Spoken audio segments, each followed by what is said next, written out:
Hello friends, Neha એજ્યુકેટરમાં આપનું સ્વાગત છે। આજે છે 1 જૂન 2026। આજે હું લઈને આવું છું તમારા માટે 1 જૂન 2026 ના મહત્વના કરંટ અફેર્સ, જે તમારી પરીક્ષામાં તમને ખૂબ ઉપયોગી થશે। તેમાં ચોક્કસથી માર્ક અપાવશે। પરંતુ એ પહેલા વિડીયોને શરૂઆતથી લઈને અંત સુધી જરૂરથી જોજો અને વિડીયોની લિંક મિત્રો સાથે શેર કરવાનું ભૂલતા નહીં અને વિડીયોને લાઈક કરવાનું પણ ભૂલતા નહીં। સાથે સાથે તમને એક અગત્યની જાહેરાત કરીશ કે GCERT બેઝ ભૂગોળની સિરીઝ અને સાથે સાથે MCQ સિરીઝ કઈ તો હિસ્ટ્રી બેઝ ધોરણ 11 ની બુકિંગ લઈને ટૂંક સમયમાં આવી રહી છે। તો તમે મારી સાથે ચોક્કસથી જોડાયેલા રહેજો। તમને ખરેખર ખૂબ ફાયદો થશે જ્યારે એ સિરીઝ જોશો। તમે જૂના વિડીયો ના જોયા હોય તો પ્લીઝ એક રિક્વેસ્ટ છે કે તમે જૂના વિડીયો પણ એક વખત પૂરેપૂરા જોઈ જ લેજો। તમને ખરેખર ખૂબ જ મજા આવશે। તમે એવું ના માનશો કે મોટા મોટા ક્લાસીસ હોય તો ત્યારથી જ આપણને સારું મળશે। તમે એક વખત મારા વિડીયોઝ તમે જોશો ને તો તમને ખરેખર સેટિસ્ફેક્શન મળશે। તમને લાગશે કે ના ખરેખર ખૂબ મજા આવી ગઈ। તો પ્લીઝ એક વખત તમે જોઈ લેજો। તો ચાલો આજનો આપણો પ્રથમ પ્રશ્ન શરૂ કરીશું। ભારતની એક્ટ ઈસ્ટ પોલિસી હેઠળ કયા દેશે દક્ષિણ એશિયા અને દક્ષિણ પૂર્વ એશિયાના સેતુ તરીકે મહત્વપૂર્ણ માનવામાં આવે છે? Option A Nepal, option B Bhutan, option C Myanmar, option D Bangladesh. તો અહીં આપણો જવાબ આવશે ઓપ્શન સી મ્યાનમાર। ઓકે, યાદ રાખજો। મ્યાનમારના રાષ્ટ્રપતિ યુ મિન આંગ હિંગે ભારતની મુલાકાતે આવવાના છે ત્યારે આ બધી વાતચીત થશે કે તો બંને દેશો વચ્ચે મજબૂત સંબંધો થાય તેવી તેઓ નવી દિલ્હીમાં જયશંકર સાથે વિદેશ મંત્રી સાથે મુલાકાત કરશે। તેમજ બિહારના બોધગયા એટલે જ્યાંથી બૌદ્ધ ભગવાનને શું થયું હતું તો બોધિ પ્રાપ્ત થઈ હતી એ બરાબર એ સ્થળ। પછી રાષ્ટ્રપતિ વેપાર ફોરમ ટ્રેડ ફોરમ ભાગ લેશે જે ભારત મ્યાનમાર આર્થિક સંબંધોને મજબૂત બનાવવામાં મદદરૂપ બનશે।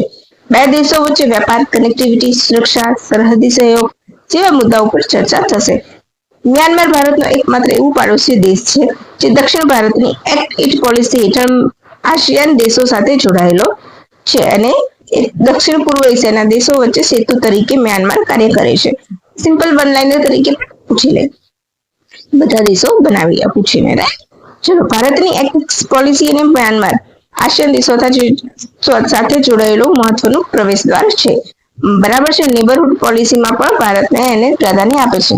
કલાદાન પ્રોજેક્ટ પણ આપણે યાદ હોય તો મ્યાનમાર સાથે ચાલે છે અને Bharat Myanmar Thailand territorial highway પ્રોજેક્ટમાં પણ મ્યાનમારનો મહત્વપૂર્ણ ભાગ છે બરાબર છે। કયા રાજ્ય સાથે સરહદ ધરાવે છે તો અરુણાચલ પ્રદેશ, નાગાલેન્ડ, મિઝોરમ અને મણિપુર। ભારતના કયા રાજ્યો? અરુણાચલ પ્રદેશ, મિઝોરમ, પછી મણિપુર અને નાગાલેન્ડ।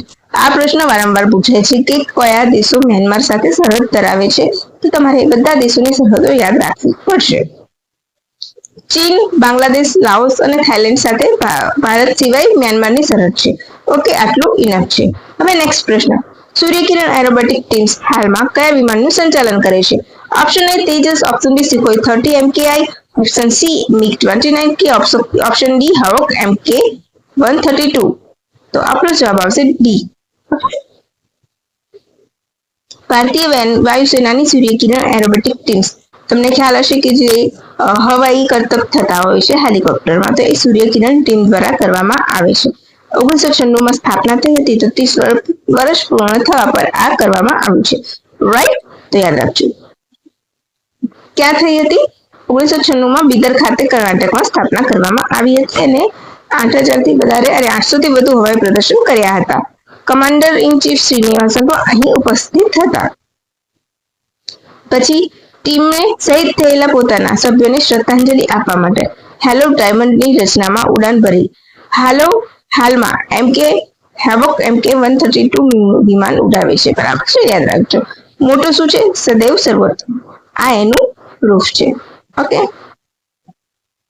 પછી નેક્સ્ટ, વર્લ્ડ હેલ્થ ઓર્ગેનાઇઝેશનમાં ICHI માં IHCH નો પૂરો અર્થ શું થાય છે? આપણે જોઈ લઈશું। 4 ઓપ્શન આપ્યા છે તો આમાંથી આપણને કયું ઓપ્શન આવશે તો ઓપ્શન એ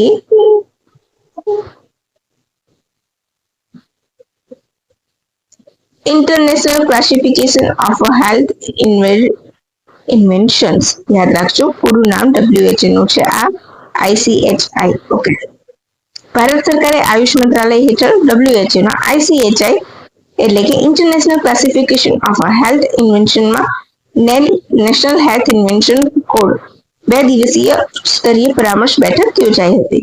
હાઈ લેવલ કમિટી આપણે કહીએ છીએ, રાઈટ? એનો હેતુ શું હતો? તો આયુર્વેદ સ્થિત યુનાની ચિકિત્સા પદ્ધતિને WHO ના આંતરરાષ્ટ્રીય આરોગ્ય હસ્તક્ષેપ વર્ગીકરણમાં જોડી લેવાનો. બરાબર છે. હવે એનાથી શું થશે? તો વૈશ્વિક સ્તરે પ્રમાણિત કોડિંગ સિસ્ટમ વિકસાવવામાં મદદ મળશે. આરોગ્ય અને ડેટાની આપણે સરળ બનશે આંતરરાષ્ટ્રીય સ્તરે. બરાબર છે. ક્લિનિકલ સંશોધનને પણ પ્રોત્સાહન મળશે. હેલ્થ ઇન્સ્યોરન્સ અને ડિજિટલ હેલ્થ સિસ્ટમમાં પણ સહાય મળશે. ઓકે, હવે બેઠકની અધ્યક્ષતા આયુષ મંત્રાલયના સચિવ રાજીવ કોટેચાએ કરી હતી. હવે તમને ખ્યાલ હશે કે આપણે પહેલા હતું ગુજરાતમાં જીકે છે, બરાબર? ગુજરાતમાં જામનગરમાં GCTM એટલે કે global centre of traditional medicine WHO નું વિશ્વનું પ્રથમ સેન્ટર છે આ પ્રકારનું. એની સ્થાપના કરવામાં આવી હતી અને આ પ્રશ્ન PYQમાં આવેલું છે, તો યાદ રાખજો. એ માટે હોસ્ટ કન્ટ્રી એગ્રીમેન્ટ થયા હતા અને ત્યારબાદ સ્થાપના થઈ હતી. બરાબર છે. આ પ્રકારનું પ્રથમ છે. હવે નેક્સ્ટ ક્વેશ્ચન. કેન્દ્રીય ગૃહમંત્રી અમિત શાહે 2026માં ગુજરાતના ભુજમાં કઈ 2 બોર્ડર આઉટપોસ્ટનું લોકાર્પણ કર્યું? ઓપ્શન A G5 અને G9, ઓપ્શન C G6 અને G12, ઓપ્શન C G7 અને G13 અને ઓપ્શન D G8 અને G14. બોલો. તો અહીં આપણો જવાબ આવશે ઓપ્શન C G7 અને G13 નું ઉદ્ઘાટન કર્યું હતું. હમણાં જ અમિત શાહ જે આવીને ગયા છે એ આ માટે જ મુલાકાતે આવ્યા હતા. બરાબર છે. ભુજમાં આવેલું છે. ભુજ એટલે ભારતની બોર્ડર, રાઈટ? કચ્છમાં આવેલું સ્થળ છે. ભારત પાકિસ્તાનની બોર્ડર છે. ક્યારે આવ્યા હતા? તો BSF ની સ્થાપનાના 60 વર્ષ. 60 વર્ષે કયો ઉત્સવ ઉજવાય છે? તો હીરક મહોત્સવ, રાઈટ? BSF નો મોટો તમારે મને કહેવાનો છે, મેં ઘણી વખત કહ્યું છે, રાઈટ? હવે BSF ની સરહદની સુરક્ષાની વિભાવનાને પૂર્ણ રીતે બદલવાનો નિર્ણય કર્યો છે. આવનારા દિવસોમાં ચતુષ્કોણીય સુરક્ષા ગ્રીડ એટલે કે કોરિડોરલ સિક્યુરિટી ગ્રીડ યાદ રાખજો, નીચે ભૂલથી લખાયું છે, અને ટેરિટોરિયલ સુરક્ષાનો પ્લાન લઈને આવશે. બરાબર છે. એમાં ચતુષ્કોણીય ગ્રીડમાં શું છે? તો જનતા, સિવિલ પ્રશાસન, સ્થાનિક પોલીસ અને મિલિટરી બધાની જ જવાબદારી રહેશે. આ 4 બાબત મુખ્ય બની જશે. એ સિવાય બનાસકાંઠામાં તમને ખબર છે કે BSF ના જવાનોના જીવન અને ફરજ વચ્ચે માટેની માહિતી આપતા વિશેષ કેન્દ્ર પણ બનાવેલા છે. હવે ભારત બોર્ડર સિરક્રીક. ભારતમાં સિરક્રીક ને હરામી નાળું હંમેશા એક વિવાદનું કારણ બનેલું છે. તો સિરક્રીક શું છે? તો સિરક્રીક ભારત પાકિસ્તાન વચ્ચે જ્વારીય ખાડી છે, ખાડી વિસ્તાર છે, રાઈટ? ગુજરાતના કચ્છ જિલ્લા અને પાકિસ્તાનના સિંધ પ્રાંત વચ્ચે આવેલું છે. પ્રોપર પ્લેસ યાદ રાખજો. આમાં તમારું વિધાન વાક્ય 100% બની શકે છે. લંબાઈ 96 કિલોમીટર છે. કચ્છના રણને અરબી સમુદ્રને જોડે છે. સિરક્રીક ભારત પાકિસ્તાન માટે વિવાદિત વિસ્તાર છે અને એના માટે મેરીટાઈમ બાઉન્ડ્રી પણ નક્કી કરવામાં આવી છે, તેમજ હંમેશા લઈને અધિકારો પર અસર પણ પડે છે. હરામી નાળું તો કચ્છના રણમાં આવેલો દલદલીય વિસ્તાર છે. ભારત પાકિસ્તાન નજીક આવેલી હોવાથી સુરક્ષાની દ્રષ્ટિએ અત્યંત સંવેદનશીલ છે. અહીં પેટ્રોલિંગ ખૂબ મુખ્ય છે નાની મોટી ચેનલોના કારણે. ઓકે, અને અહીંથી ઘૂસણખોરી થતી હોય છે. બરાબર, આ યાદ રાખજો. મોટાભાગે હરામી નાળા તમે ન્યૂઝમાં જોતા હશો કે ઘૂસણખોર પકડાયા, તો અહીંયાથી જ પાકિસ્તાનીઓ ભારતમાં ઘૂસણખોરી કરે છે. પછી આજનો આપણો છેલ્લો પ્રશ્ન. વિશ્વ દૂધ દિવસ ક્યારે ઉજવવામાં આવે છે? તમને સૌને ખ્યાલ જ હશે, તો હું આમાં ટાઈમ નહીં લઉં. ઓપ્શન A 1 જૂન. આપણે ડાયરેક્ટ અહીં આવી જઈએ, રાઈટ? 1 જૂન વિશ્વ દૂધ દિવસ ઉજવવામાં આવે છે. સેલિબ્રેટિંગ અથવા તો ઓનરિંગ વુમન ફાર્મર્સ એની થીમ છે. યાદ રાખજો. ઘણી જગ્યાએ સેલિબ્રેટિંગ આપ્યું છે, ઘણી જગ્યાએ ઓનરિંગ આપ્યું છે, રાઈટ? 2001માં પ્રથમ વખત ઉજવાયો હતો. ભારત વિશ્વના દૂધ ઉત્પાદકોમાંથી એક છે. મોટા દૂધ ઉત્પાદકમાં 22% હિસ્સો ધરાવે છે. યાદ રાખજો. હવે ભારતમાં દૂધ શ્વેત ક્રાંતિ થઈ હતી, વ્હાઇટ રેવોલ્યુશન, તો ક્યારે થઈ હતી? 1970. એના જનક કોણ હતા? વર્ગીસ કુરિયન. બરાબર. હવે એમનો જન્મદિવસ રાષ્ટ્રીય દૂધ દિવસ તરીકે ઉજવવામાં આવે છે. કયો છે? તો 26 નવેમ્બર. યાદ રાખજો. અને ક્યારથી જોઈએ છે તો એને 2014 થી, રાઈટ. વૈશ્વિક સ્તરે દૂધ ઉત્પાદનમાં ભારત પ્રથમ છે. ગુજરાતમાં માથાદીઠ દૂધની ઉત્પાદકતા ઉપલબ્ધતા રાષ્ટ્રીય સરેરાશ કરતા વધુ છે. કેટલી? તો 730 ગ્રામ પ્રતિદિન થઈ છે. હવે શ્વેત ક્રાંતિ 1970 માં થઈ હતી. પિતા કોણ છે? તમને ખબર જ છે, વર્ગીસ કુરિયન. અમલ કોણ કરે છે? તો એનડીડીબી. અને દૂધના ઉત્પાદનમાં વધારો કરવો, ખેતી આવક વધારવી ખેડૂતોને. અમૂલની સ્થાપના 14 December 1996. Anand milk union limited પૂરું નામ. બરાબર છે. એની સ્થાપના કોણે કરી હતી? તો સરકારી ચળવળના ભાગરૂપે, અને ત્રિભુવનદાસ પટેલ એમની સાથે જોડાયેલા છે, યાદ રાખજો. એનડીડીબી નેશનલ ડેરી ડેવલપમેન્ટ, બરાબર, ક્યાં છે? તો 65માં 19માં. દૂધ કેવો આહાર છે? સંપૂર્ણ. તો દૂધમાંથી calcium, protein, vitamin D, vitamin B12, potassium, phosphorus, magnesium જેવા પોષક તત્વો મળતા હોવાથી દૂધને સંપૂર્ણ આહાર કહેવામાં આવે છે. અહીંયા તમને મેં અલગ અલગ એના પોષક તત્વોનું મહત્વ પણ આપેલું છે કે કયું પોષક તત્વ ક્યાં કામ કરે છે.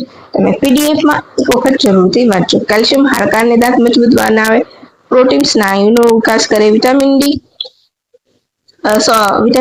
કેલ્શિયમ શોષવામાં મદદ કરે છે, વિટામિન B12 નર્વસ સિસ્ટમ માટે છે, પોટેશિયમ તો હૃદયના સ્વાસ્થ્ય માટે છે, ફોસ્ફરસ તો હાડકાંને ઉર્જા આપે છે, મેગ્નેશિયમ તો સ્નાયુ અને નર્વસ સિસ્ટમ માટે કામ કરે છે.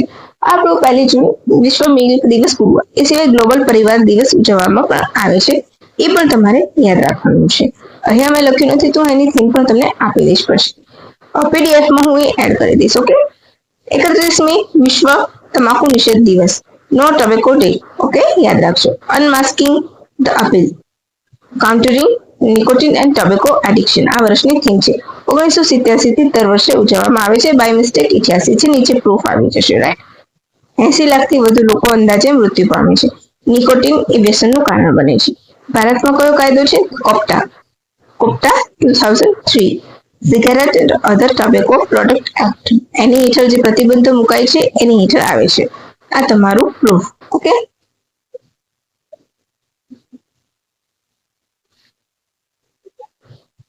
પછી હશે WHO. તો WHO બીજા પણ આરોગ્યને લગતા દિવસો ઉજવે છે. કયા? 24 March world TB day, 7 March April world health day, એપ્રિલનું અંતિમ સપ્તાહ વિશ્વ રસીકરણ દિવસ, 25 April world malaria day, 31 May no tobacco day, 14 June world blood donor day, 28 July world hepatitis day, 1 December વિશ્વ એઇડ્સ દિવસ. આટલા દિવસ ઉજવવામાં આવે છે. તો એ તમારે ધ્યાનમાં રાખવાનું છે. ઓકે. 31 મે. ઓકે. 31 મે કયો દિવસ ઉજવવામાં હતું? બીજું અગત્ય શું છે?